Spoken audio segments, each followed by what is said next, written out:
Hello दोस्तों, good evening, नमो नमः, नमः संस्कृताय। आप सभी का स्वागत है, अभिनंदन है आपके अपने यूट्यूब चैनल यम क्लासेस वन में। मैं माला मैम आप सभी के लिए लेकर एक नया टॉपिक लेकर उपस्थित हुई हूँ, संस्कृत व्याकरण प्रविष्का, जो बाबूराम सक्सेना द्वारा लिखा गया है। और यह संस्कृत व्याकरण प्रविष्का यह हमारे सिलेबस जो है यूपी के टीएसटी पीएचडी और एलटी ग्रेड के सिलेबस में लगा हुआ है। ठीक है, तो यहाँ से आज हम प्रश्नोत्तरी करेंगे इसके प्राक कथन से।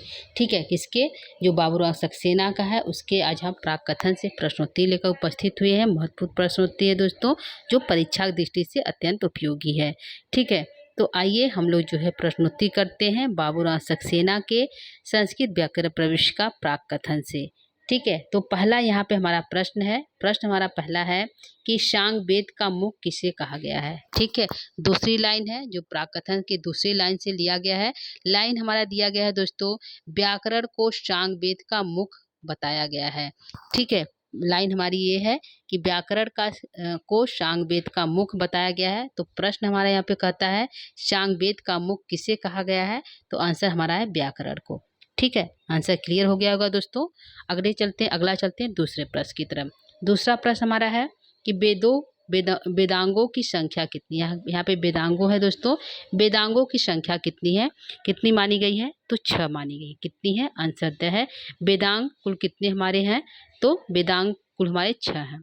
ठीक है, यह हमारा दूसरा प्रश्न हो गया। तीसरा प्रश्न यह है कि जो 6 वेदांग हमारे वो कौन कौन से हैं।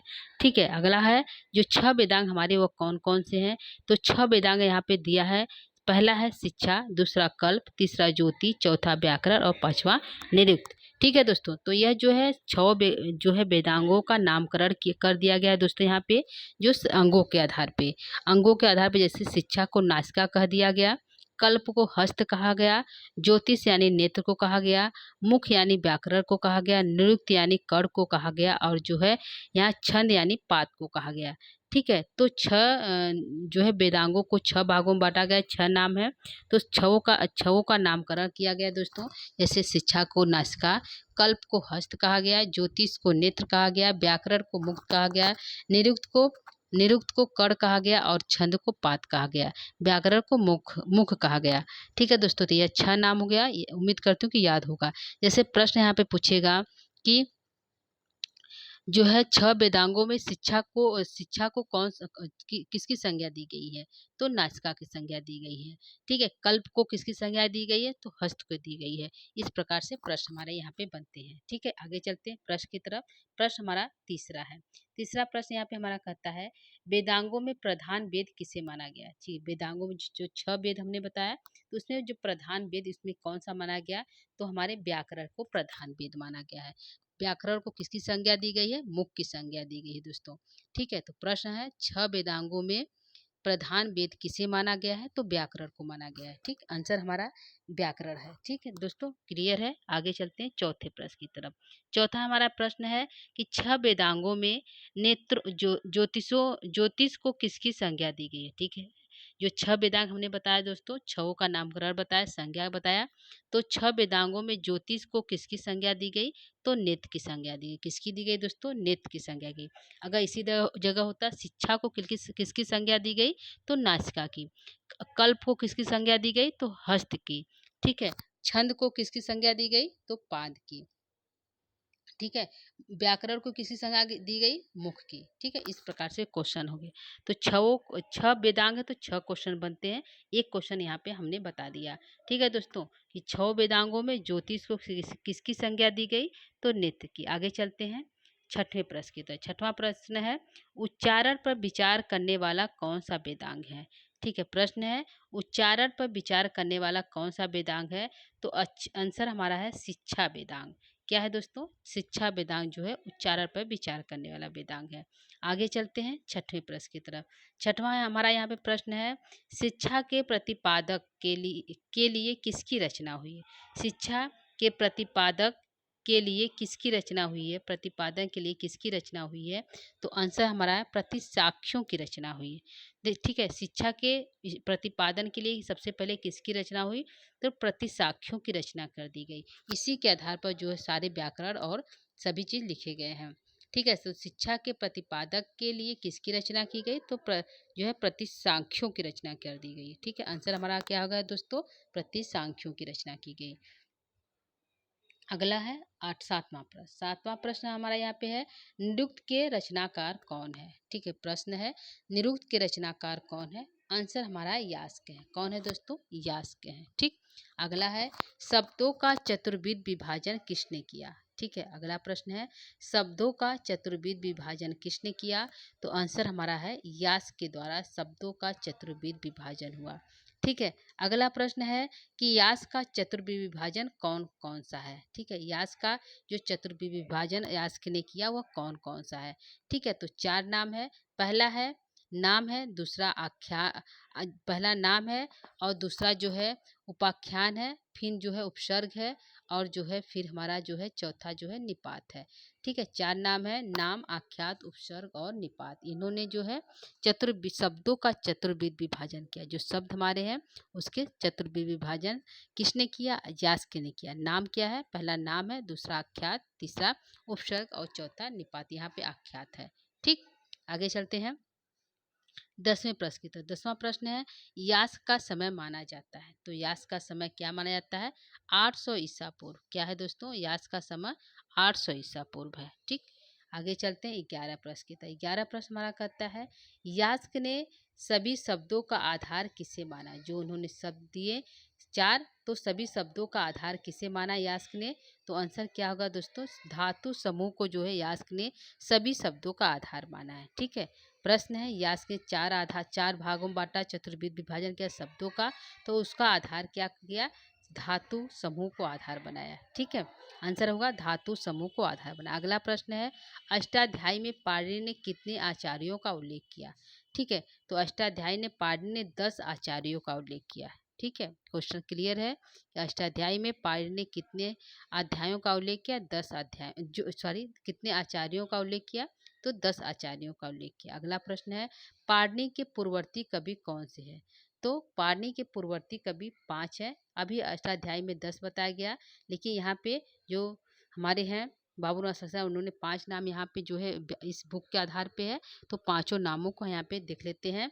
पहला हमारा है आपिशली, दूसरा कृतकन, चौथा साकल्या, और पांचवा शाक्टायन, और छठवां इंद्र। ठीक है, चौथा कात्यायन है, और छठवां जो है इंद्र है। ठीक है, पांचवा क्या है? इंद्र है। तो 5 नाम है। पाणिनि के पूर्ववर्ती कवि कौन कौन से हैं? तो 5 हैं। ठीक है, पांचवा कौन है? इंद्र है। ठीक है दोस्तों, यह हो गया, पांचों का नाम ने बता दिया। इसको आप लोग ध्यान रखिएगा। आगे चलते हैं। सबसे प्राचीन व प्रतिष्ठित व्याकरण किसे माना गया है? ठीक है, तो सबसे प्राचीन व प्रतिष्ठित व्याकरण किसे माना गया है दोस्तों? तो आंसर हमारा इंद्र व्याकरण को सबसे प्राचीन व प्रतिष्ठित व्याकरण माना गया है। अगला प्रश्न है 15वां प्रश्न है, तैत्तिरीय संहिता के अनुसार सर्वप्रथम व्याकरण कौन सा है? ठीक है, क्या है? तैत्तिरीय संहिता के अनुसार सर्वप्रथम व्याकरण कौन सा है? ठीक, तो आंसर क्या होगा? इंद्र व्याकरण। तैत्तिरीय संहिता के अनुसार सर्वप्रथम व्याकरण कौन सा? इंद्र व्याकरण। आगे 16 प्रश्न है कि चीनी यात्री हेनसांग और तिब्बती इतिहास का तारानाथ और हेनसांग के अनुसार अनुसार जो है कलाप व्याकरण एक है। कलाप व्याकरण ने किसका अनुसरण किया?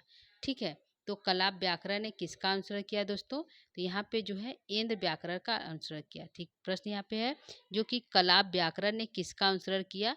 तो इंद्र व्याकरण का अनुसरण किया। किसके अनुसार? हेनसांग और तारानाथ के अनुसार।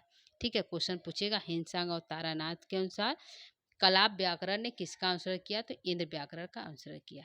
ठीक है, आगे चलते हैं 18 प्रश्न की तरफ। 18 प्रश्न यहाँ पे कहता है हमारे दोस्तों कि डॉक्टर बर्नेल के अनुसार तमिल व्याकरण कौन सा है? ठीक है, डॉक्टर बर्नेल के अनुसार तमिल व्याकरण कौन सा है? तो आंसर हमारा है तोल्काप्पियम। क्या है दोस्तों? तोल्काप्पियम। ये हमारा जो है डॉक्टर बर्नेल के अनुसार तमिल व्याकरण है। ठीक है, या तो क्वेश्चन घुमा देगा कि तोल्काप्पियम किसकी रचना है? तोल्काप्पियम जो है डॉक्टर बर्नेल के अनुसार किस भाषा में लिखा गया है? तो तमिल भाषा में, तमिल व्याकरण है। ठीक है, अगला है सभी व्याकरण का जनक किसे माना गया? तो सभी व्याकरण जो है इंद व्याकरण को कहा गया, क्योंकि ये सर्वप्रथम व्याकरण है और सबसे प्राचीन व्याकरण है। तो सभी व्याकरण का जनक जो है इंद व्याकरण को कहा गया है। आगे 19वां प्रश्न है, 19 और 20 प्रश्न को देखते हैं। 19 प्रश्न कहता है कि ब्याडी और वरुचि किस संप्रदाय परंपरा के थे? तो ब्याडी और वरुचि जो है इंद व्याकरण के ये इंद व्याकरण संप्रदाय परंपरा के थे। ठीक है, अष्टाध्यायी के रचनाकार कौन है? तो पाणिनि है। ठीक है, जिसको सभी को क्वेश्चन आंसर याद है। ठीक है, तो व्याकरण के जो हमारे दो भाग कर दिए गए थे। एक जो है व्याकरण परंपरा को दो भागों में बांटा गया था। दोस्तों यहाँ पे ब्याडी और वरुचि ने किस संप्रदाय परंपरा का अनुसरण किया? तो इंद्र संप्रदाय परंपरा को। तो यहाँ पे यहाँ पे जो है संप्रदायों को दो भागों में बांटा गया था। कितने भागों में? दो भागों में जो है संप्रदाय परंपरा को बांटा गया है। एक हमारा है जो है बृहस्पति और दूसरा जो है हमारा जो दूसरा है माहेश्वरी। ठीक है, दो भागों में बांटा गया, एक बृहस्पति और दूसरा माहेश्वरी। तो माहेश्वरी का अनुसरण जो है पाणिनि ने किया। किसने किया? माहेश्वरी का अनुसरण। सबसे इसके वक्ता कौन थे? आदि वक्ता कौन है? शिव है। शिव ने जो डमरू बजाया उसी से पाणिनि जो है अष्टाध्यायी की रचना की थी, व्याकरण की रचना की। लेकिन जो हमारा जो है ये एक हमारा कौन सा है? बृहस्पति। ठीक है, जो बृहस्पति है इसका आदिवक्ता कौन है? तो ब्रह्मा जी हैं। माहेश्वरी के आदिवक्ता कौन है? महेश्वर शुद्ध के आदिवक्ता कौन है? तो शिव जी हैं। तो सबसे पहले बृहस्पति ने जो है ब्रह्मा को जो है व्याकरण की शिक्षा दी। ब्रह्मा ने किसको दिया? ब्रह्मा ने दिया ब्रह्मा ने जो है आदिवक्ता है इंद्र को दिया। इंद्र ने किसको दिया? इंद्र ने भारद्वाज को दिया। भारद्वाज ऋषि को दिया और ऋषि ने ब्राह्मणों को दिया। ब्राह्मणों ने जिससे हम जैसे लोगों के पास आ गया। ठीक है, तो एक क्रम था बृहस्पति का। इसके आदिवक्ता ब्रह्मा ने बृहस्पति को दिया, बृहस्पति ने इंद्र को दिया, इंद्र ने भारद्वाज को दिया, भारद्वाज ने सभी ऋषियों के दिया और ऋषि ने ब्राह्मणों को दिया और जो है ब्राह्मणों से हम लोगों के पास आ गया। ठीक है, तो इस प्रकार जो इसका क्रम था दोस्तों, तो हमने यहाँ पे बताया मौखिक रूप से। ठीक है, तो यहाँ पे हमारा हो गया क्रम और यहाँ पे क्वेश्चन आंसर भी हमारा जो है टोटल 20 थे दोस्तों। उम्मीद करती हूँ आप लोग को समझ में आएगा, अच्छा लगा होगा, जो हमारा प्राक कथन से महत्वपूर्ण प्रश्नोत्तरी था। ठीक है दोस्तों, तो आज के लिए इतना ही। ठीक है, आगे जो है आगे के प्रश्नोत्तरी को लेकर हम फिर से पुनः उपस्थित होंगे अगले क्लास में। तब तक के लिए दोस्तों नमो नमः, नमः संस्कृताय, धन्यवाद।